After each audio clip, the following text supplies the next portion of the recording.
Drama featuring aksi cocok tanam dan pergenjotan duniawi ini akan mengisahkan situasi kritis suatu keluarga yang mesti dihadapkan pada hutang yang besar. Apakah keluarga berisi ibu dan anak perempuannya ini bisa lepas dari belenggu permasalahannya ini? Ataukah ada hal-hal ekstrim macam obras rabi lempit demi menemui jalan terang? Tetap waspada dan jaga diri, gengs. Pikiran barangkali saru, tapi kelakuan mesti dijaga supaya tetap sopan santun ya bro. Buat kalian yang penasaran, rilekskan pinggul kalian, duduk santai dan om puter. Di awal cerita kita akan diperkenalkan dengan seorang wanita bernama Hyun. Dia adalah seorang ibu yang hidup bersama putri semata wayangnya. Hyun mengurus wartegnya sendirian. Hyun ini adalah strong mom, gengs, yang mesti mengurus anaknya karena si suami pergi-pergian jauh terus-terusan. Semua hal berat dilakukan Mama Hyun demi Hae-ji, anak perempuannya yang amat dia cintai. Suatu hari, Hae-ji menanyakan pada ibunya itu di manakah keberadaan sang ayah yang udah lama banget gak pulang-pulang. Sulit bagi Mama Hyun untuk menjelaskan pada anaknya karena ia pun gak tahu apa yang sebenarnya terjadi pada suaminya. Tetapi, selang beberapa lama, rumah ibu dan anak ini didatangi oleh debt collector yang sangar-sangar. Hae-ji menghilang dari peradaban dan minggat ke sana kemari. Ayah Hae-ji memiliki hutang 5 miliar dan gak pernah punya itikat baik untuk menghubungi tuan yang kepadanya dia berhutang. Sehingga hari itu debt collector datang untuk menagih bahkan berusaha menyita aset-aset berharga yang dimiliki keluarga Hyun, Hae-ji dan si papa minggatan itu. Malang nasib keluarga itu. Ketika Hae-ji baru saja selesai mandi dan masih menggunakan handuk, debt collector yang punya pikiran kotor langsung berubah pikiran. Mereka nggak jadi menyita aset-aset properti, tetapi malah meminta Mama Hyun dan Hae-ji menyerahkan diri kepada tuan pemilik uang yang kaya raya alias bos debt collector itu. Jancuk! Karena tekanan yang amat berat, Mama Hyun terpaksa datang ke kantor Pak Bos, pemilik uang itu. Bos itu bernama Bos Seok. Dia sengaja mengundang Mama Hyun untuk menegaskan otak kotornya yang kemarin sudah tergambar lewat kelakuan anak buahnya. Gini gengs, kalau dilihat dari wajah Bos Seok yang amat sangat familiar itu, nggak lain dan nggak bukan ya, tujuan utamanya pasti cocok tanam dan pergenjotan duniawi. 5 miliar nggak seberapa, yang penting rudanya bisa merajalela. 아줌마는 식당 같은 곳에서 일할 사람이 아니야. Dengan segera kita akan menyaksikan Bos Seok yang sengaja memasukkan obat tidur ke dalam minuman Mama Hyun. Perlahan tapi pasti, Mama Hyun meminum air itu dan gak berapa lama matanya terasa amat berat dan ngantuk. Adalah suatu kesempitan di dalam kesempatan. Dengan menggunakan prinsip tersebut, Bos Seok langsung menggenjot dan melakukan cocok tanam terhadap Mama Hyun. Kira-kira 3 jam aksi itu terjadi dan lalu Mama Hyun siuman.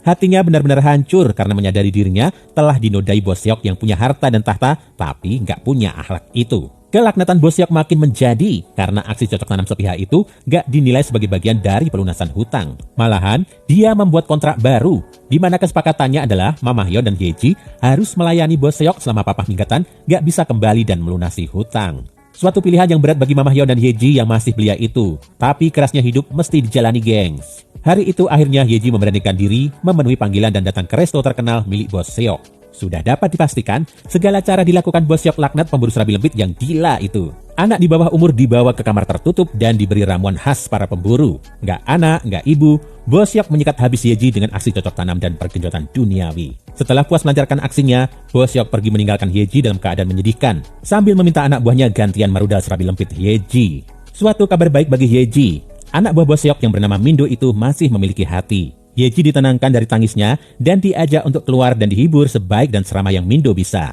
Mindo mengantarkan Hae-ji sampai ke rumah dan ia mengatakan bahwa ia turut prihatin dengan tragedi hutang featuring cocok tanam yang terjadi di keluarga Hae-ji ini.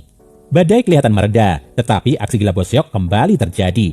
Dia ditelepon oleh pamannya dan ia kemudian menawarkan Mama Hyun untuk memuaskan pamannya yang juga adalah member pemburu serabi lempit. Sementara Hae-ji dimintanya menjadi kupu-kupu dini hari untuk resto laknat yang ia miliki. Sedih melihat Mama Hyun dan Hae-ji yang dalam kondisi demikian. Dan itu juga yang dirasakan Mindo. Meski dia bekerja untuk Bos Seok, dia sengaja memberikan sedikit uang pada Hae-ji supaya bisa tetap hidup bersama ibunya. Kepahitan bagai sinetron dengan adegan nongas nangis terus kembali terjadi gengs. Bos Seok makin ganas dengan memungkasi semua agenda kotornya dengan menyerahkan Hae-ji pada pamannya. Hae-ji bingung bukan kepalang dan curhat pada ibunya. Semua benar-benar dalam kondisi tertekan, sehingga Mama Hyun juga hanya bisa bersedih. Keesokan paginya, Hae-ji dan Mama Hyun sudah harus menanggung beban dan ketakutan karena Bos Seok dan gengnya datang bersama pamannya. Paman laknat dan mesum ini bernama Sugianto. Dialah otak dari semua dana serta kekayaan perusahaan ternama di kota itu. Ya berarti termasuk atasannya si Bos Seok ini. Setelah merangsek masuk dan berdiskusi sejenak, dalam kepasrahan yang berat, Mama Hyun dan Hae-ji harus bersedia bercocok tanam dengan rudal keriput milik Paman Sugianto yang mesum itu. Rencana berjalan dengan cukup lancar. Sampai akhirnya suara hati kebaikan dari Mindo yang sejak tadi ada di luar langsung berteriak. Mindo masuk paksa ke kamar aksi cocok tanam itu dan mencekik Paman Sugianto.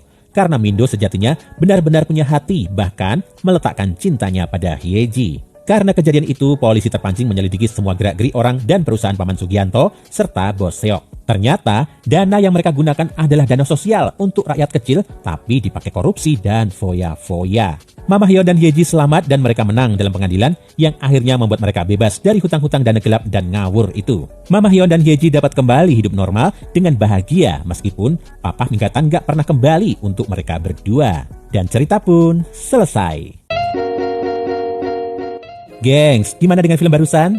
Om sih cukup gregetan dengan sikap Bos Seok yang bosok, juga kakek Sugianto yang laknat dan mesum itu. Sebenarnya film ini cukup menggambarkan bahwa di tangan para pemburu serabi lembut yang ngawur dan gak terdidik dengan baik, kekayaan dan posisi bisa dijadikan alat untuk menghabisi orang lain. Bahkan, memanfaatkannya demi nafsu rudal yang membabi buta. Dari segi ceritanya sendiri, menurut Om film ini memang cukup menarik.